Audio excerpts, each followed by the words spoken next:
अस्सलाम वालेकुम। मैथमेटिक्स के अंदर जितने भी कोर्सेज हैं, हर कोर्स की कोई ना कोई बेसिस होती है या उसकी एक बुनियाद होती है जिसको लेके चलते हैं तो हम पूरा कोर्स समझ पाते हैं। उसी तरह से जो कैलकुलस है इसकी बुनियाद होती है फंक्शन के ऊपर। तो इसीलिए हमने जो पहली वीडियो की है अपनी कैलकुलस की सीरीज की, वो हमने फंक्शन के ऊपर की है। हम आज ये देखेंगे कि फंक्शन क्या होता है, उसका हम एक बेसिक सा ओवरव्यू लेंगे। लेकिन हमारी जो अगली वीडियोस होंगी उनके अंदर हम फंक्शन के बारे में डिटेल के अंदर पढ़ेंगे। हम ये भी देखेंगे अपनी अगली वीडियोस के अंदर कि फंक्शन को किस तरह से हम रिप्रेजेंट करते हैं। डिटेल में उसकी डोमेन और रेंज पढ़ेंगे और उसको स्केच करने के हम तरीके पढ़ेंगे कि उसका हम ग्राफ कैसे बनाते हैं और उसके जो ग्राफ्स होते हैं उसको हम किस तरह से स्केल कर सकते हैं, उसको हम शिफ्ट कर सकते हैं और उसके ग्राफ्स को हम किस तरह से ड्रा कर सकते हैं। तो यूजुअली हमारी जो यूजुअल प्रैक्टिस होती है वो तो ये होती है कि पहले हम डेफिनेशंस पढ़ते हैं, कंसेप्ट लेते हैं, फिर हम एग्जांपल्स देखते हैं। लेकिन यहाँ पे हम पहले एग्जांपल्स देखेंगे, उसके बाद हम फंक्शन की डेफिनेशन पढ़ेंगे। ऑल्दो हमारे पास डेफिनेशन पहले से लिखी हुई है, लेकिन हम पहले इसकी कुछ एग्जांपल्स देखेंगे। इसको हम इस तरह से समझते हैं कि हमारे डेली लाइफ के अंदर कैलकुलस बहुत ज़्यादा यूज़ होती है और ये वाज़ेह तौर पे नज़र आती है कि डेली लाइफ में कैलकुलस यूज़ हो रही है। जब हम इसको आगे पढ़ेंगे तो आप इंशाल्लाह इसको देख भी लेंगे। आप इसको कंसिडर करें एज अ मशीन। आप रियल लाइफ में मशीन की एग्जांपल ले लें जो इंडस्ट्री में यूज़ होती हैं मशीन्स। उसके अंदर हम रॉ मटेरियल देते हैं और उसके रिजल्ट में हमें कुछ प्रोडक्ट्स मिलते हैं। तो यही जो मशीन है इसको आप कैलकुलस में फंक्शन के बराबर इसको इमेजिन कर सकते हैं कि उसी तरह से जैसे मशीन में इनपुट देते हैं या उसमें रॉ मटेरियल डालते हैं तो आपको कुछ प्रोडक्ट्स मिलते हैं, उसी तरह से जो कैलकुलस के अंदर फंक्शन है इसमें भी आप कुछ रॉ मटेरियल या कुछ इनपुट देते हैं और आपको कुछ प्रोसेसिंग के बाद एक आउटपुट मिलती है। लेकिन यहाँ पे वो मटेरियल्स नहीं होते। फंक्शन के केस में यहाँ पे नंबर्स होते हैं जो आप इनपुट में देते हैं और आपको नंबर्स ही एज ए आउटपुट मिलते हैं। हम इसकी कुछ एग्जांपल्स देखते हैं। जैसे कि हमने पहले बात की है, आप एग्जांपल ले लें एरिया ऑफ द सर्कल की। जो सर्कल का एरिया होता है उसका फार्मूला है पाई आर स्क्वायर। तो ये क्लियरली डिपेंड करता है रेडियस ऑफ द सर्कल के ऊपर, क्योंकि पाई तो यहाँ पे कांस्टेंट है लेकिन जो रेडियस है उसका स्क्वायर है और जो रेडियस है वो चेंज हो सकता है। आप जितना रेडियस बढ़ाते जाएंगे सर्कल का एरिया उतना बढ़ता जाएगा। तो यहाँ पे जो सर्कल का एरिया है वो एक फंक्शन है रेडियस का, क्योंकि रेडियस के ऊपर डिपेंड कर रहा है। उसी तरह से आप ले लें स्फीयर का वॉल्यूम। जो स्फीयर का वॉल्यूम है वो भी स्फीयर के रेडियस पे डिपेंड कर रहा है। आप स्फीयर का रेडियस जितना बढ़ाते जाएं उसका वॉल्यूम उतना ही बढ़ता जाएगा। उसी तरह से जो हमारी वर्ल्ड है, इस वर्ल्ड की पॉपुलेशन अगर आप कंसिडर करें तो जो वर्ल्ड की पॉपुलेशन है ये फंक्शन है टाइम का। जैसे जैसे टाइम पास होता जा रहा है उसी तरह से वर्ल्ड की पॉपुलेशन भी बढ़ती जा रही है। तो हमारी वर्ल्ड की पॉपुलेशन टाइम का फंक्शन है, जो सर्कल का एरिया था वो रेडियस का फंक्शन है और जो हमारे पास स्फीयर का वॉल्यूम है वो भी रेडियस का फंक्शन है, स्फीयर के रेडियस का। तो ये तो हमारे पास चंद एक एग्जांपल्स हो गए फंक्शंस की। I hope you understand what is function at this stage. तो यहाँ पे क्योंकि हम ये थोड़ा बहुत समझ चुके हैं कि फंक्शन क्या होता है, हम इसको with the help of A diagram अब समझने की कोशिश करते हैं। हम इसकी डेफिनेशन बाद में करेंगे। हम यहाँ पे दो डायग्राम्स बनाते हैं दो सेट्स की। यूजुअली हम दो सेट्स को इस तरह से डिनोट कर देते हैं। फर्ज करें ये हमारे पास एक सेट है और दूसरा सेट है हमारे पास ये। इसको आप नाम दे दें सेट ए का और इस सेट को आप नाम दे दें सेट बी का। इन दोनों सेट्स के ऊपर हम एक फंक्शन डिफाइन करेंगे, क्योंकि हमने पहले जो बात की है स्टार्ट के अंदर कि जो फंक्शंस होते हैं वो एज अ मशीन काम करते हैं। उनके अंदर हमें कुछ इनपुट देनी पड़ती है, फिर हमें उसके बाद उसकी आउटपुट मिलती है। तो उसकी जब हमने इनपुट देनी है तो इनपुट हमने उसको नंबर्स देने हैं, क्योंकि हम मैथमेटिक्स के अंदर डील कर रहे हैं। तो जो हमने उसको नंबर इनपुट के तौर पे देने हैं वो किसी ना किसी सेट में से आएंगे। फॉर एग्जांपल हमारे पास सेट ए है। सेट ए के अंदर नंबर्स हैं 1 2 3 और 4। उसके बाद जो हमारे पास सेट बी है, फॉर एग्जांपल उसके अंदर नंबर्स हैं 1 2 3 4 5 6 7 8 9 up to so on. For example ये हमारे पास नंबर्स आगे जाते हैं 16 तक। सेट ए के अंदर सिर्फ 4 नंबर्स हैं, सेट बी के अंदर है सिर्फ 16 नंबर्स। इन दोनों सेट्स के ऊपर हम एक फंक्शन डिफाइन करते हैं, function F, and this function F is from the set A to B. हमने ये पढ़ा है कि जो फंक्शन होता है मशीन की तरह ये प्रोसेस करता है नंबर्स को और हमें कुछ आउटपुट्स देता है। तो ये जो फंक्शन एफ है इसके अंदर जब हम इनपुट देंगे एक नंबर को, फॉर एग्जांपल हम इसके अंदर इनपुट देते हैं नंबर एक्स, तो इसके ऊपर जो ये प्रोसेसिंग करेगा ये उस नंबर का स्क्वायर बना देगा। ये एक्स का हमें दे देगा स्क्वायर। और ये जो हम इनपुट इसको देंगे ये देंगे सेट ए में से, और जो हमें आउटपुट मिलेगी वो मिलेगी सेट बी में से। तो हम सबसे पहले इसको इनपुट अगर हम दें 0.1, तो 1 जब हम इसको इनपुट देंगे तो ये 1 का स्क्वायर बना देगा और ये आगे जाके मैप हो जाएगा 1 के ऊपर, क्योंकि 1 का स्क्वायर 1 है। अगर हम 2 इसके अंदर एज एन इनपुट पुट करें तो 2 की वैल्यू हमारे पास बनेगी 4, क्योंकि 2 का जब हम स्क्वायर लेंगे तो वो 4 होगा, तो ये 4 के ऊपर मैप होगा। 3 का स्क्वायर आएगा 9 और हमारे पास जो 4 है इसका स्क्वायर आएगा 16। तो ये हमारे पास एक फंक्शन था जिसने सेट ए के पॉइंट्स के स्क्वायर लिए हैं, तो वो सेट बी के अंदर जाके इन पॉइंट्स के ऊपर मैप हो गए हैं। तो यहाँ पे हमारे पास अब दो वेरी इंपॉर्टेंट डेफिनेशंस हैं डोमेन और रेंज की। अब यहाँ पे हमने दो सेट्स कंसिडर किए हैं, एक हमने सेट ए लिया है, एक हमने सेट बी लिया है। आप यहाँ पे नोट ये करें कि जो सेट ए है इसके हमने सारे मेंबर्स यूज किए हैं, हमने कोई मेंबर स्किप नहीं किया। तो फंक्शन की जो बेसिक रिक्वायरमेंट है वो ये है कि जो हमारा पहला सेट होता है उसके हम कोई भी नंबर स्किप नहीं कर सकते। तो जिस सेट के हम नंबर स्किप नहीं कर सकते उस सेट को हम कहते हैं डोमेन ऑफ द फंक्शन। तो हमारे पास जो फंक्शन की डोमेन है, डोमेन ऑफ एफ, इस केस के अंदर वो बराबर है सेट ए के। और उसके बाद हमारे पास होती है फंक्शन की रेंज, वो हम इसकी अब रेंज लिखते हैं। Range of the function F is equal to the numbers on which the function F maps these numbers. हमारे पास जो पहला नंबर है जो पीछे किसी का इमेज है वो 1 है, रेंज के अंदर पहले 1 आएगा, उसके बाद 4 किसी नंबर का इमेज है तो 4 आएगा, उसके बाद 9 इमेज है 3 का तो ये आएगा, और उसके बाद आगे इमेज है 16 तो ये आएगा 16। तो ये हमारे पास डोमेन और रेंज है।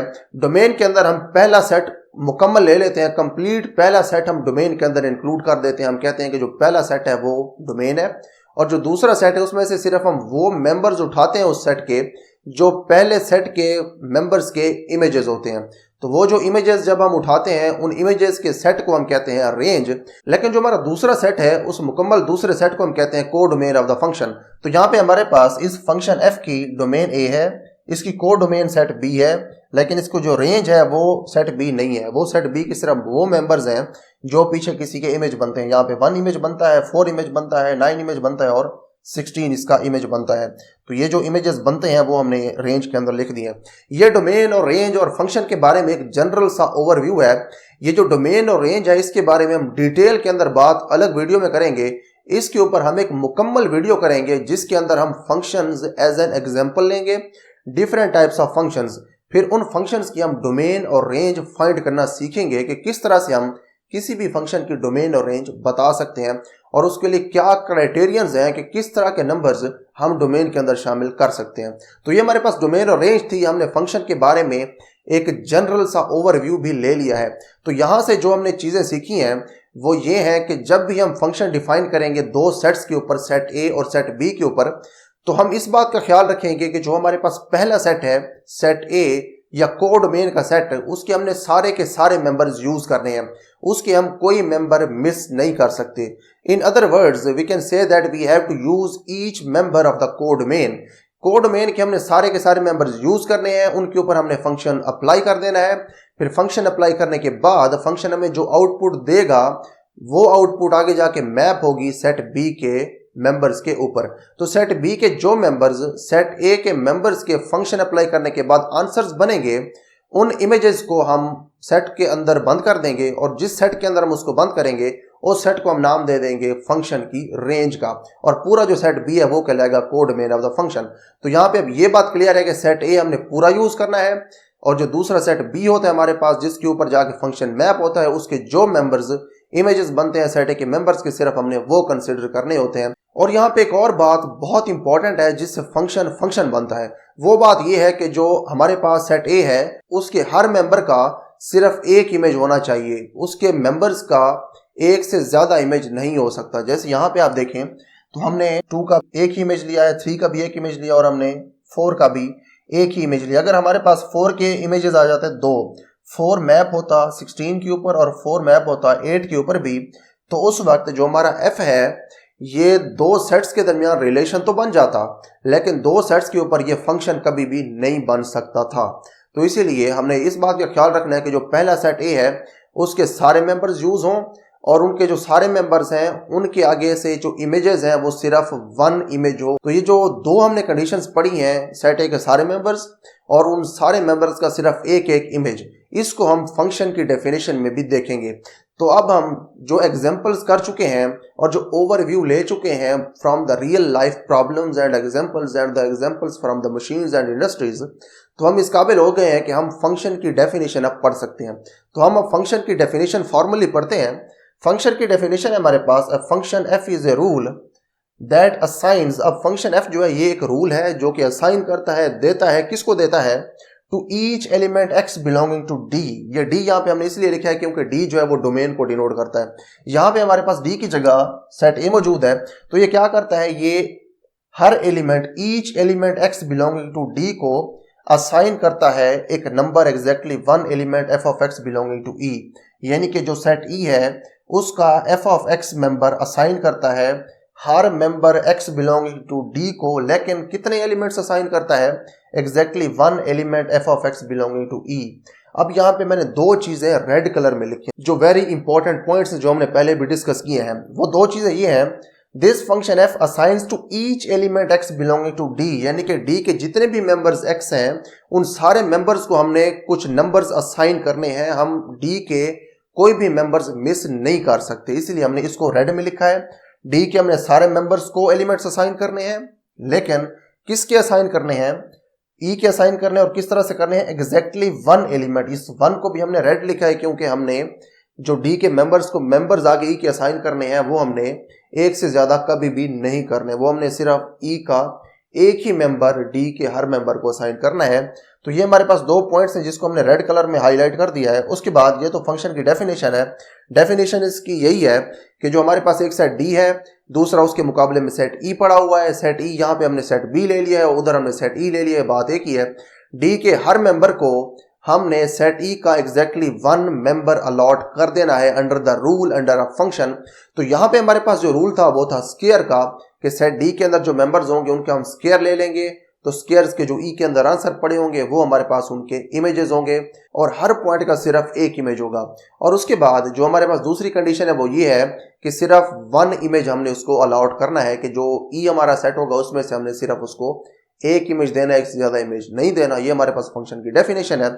उसके बाद आगे लिखा है this set D is called domain of the function. जो हमारा पहला सेट होता है जिसमें से हम इनपुट्स देते हैं फंक्शन को, वो उसकी डोमेन कहलाता है पूरा set. The number F of X is the value of F at X and it is read as F of X. तो ये जो एफ ऑफ एक्स लिखा हुआ है ये इस चीज को डिनोट करता है कि हमारे पास जो एफ ऑफ एक्स है इसका मतलब ये है कि एक्स आप उसमें इनपुट दे रहे हैं और जो एफ ऑफ एक्स है ये उस इनपुट का आंसर है। तो हमारे एग्जांपल के अंदर हमने जब 2 के ऊपर फंक्शन अप्लाई किया है तो यहाँ पे हमारे पास जो एफ ऑफ एक्स है वो इस तरह से है।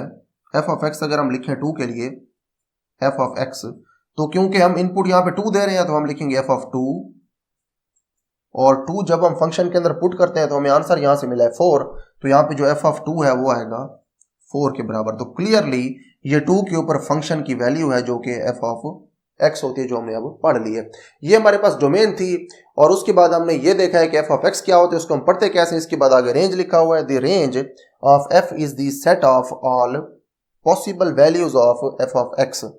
यानी कि जो हमारे पास दूसरा सेट है उसमें से हम जो भी इमेजेस लेंगे पहले सेट्स के, तो जितने भी इमेजेस हैं उनका हम एक सेट बना लेंगे, फिर वो जो सेट होगा उसको हम नाम दे देंगे कि ये फंक्शन की रेंज है। तो ये हमारे पास फंक्शंस के ऊपर एक जनरल सा ओवरव्यू था। इस वीडियो के अंदर हमने फंक्शन की डेफिनेशन क्लियर कर ली है, हमने डोमेन और रेंज के ऊपर भी बात कर ली है, और हमने फंक्शन को रियल लाइफ की एग्जांपल्स के साथ भी रिलेट कर दिया है। हमारी जो अगली वीडियोस होंगी वो बहुत इंपॉर्टेंट होंगी, क्योंकि उसके अंदर हम बात करेंगे कि फंक्शन की टाइप्स क्या होती हैं, और हम ये भी देखेंगे कि डिफरेंट फंक्शंस हमें अगर गिवन हो तो हम किस तरह से उनकी डोमेन और रेंज फाइंड कर सकते हैं। तो डोमेन और रेंज के ऊपर हम एक अलग वीडियो बनाएंगे।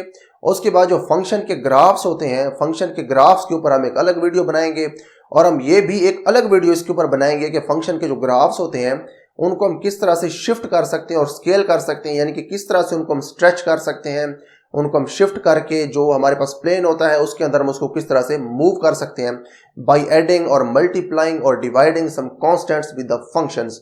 तो ये हमारे पास आज की वीडियो थी। See you in the next videos with some very important topics on functions in calculus.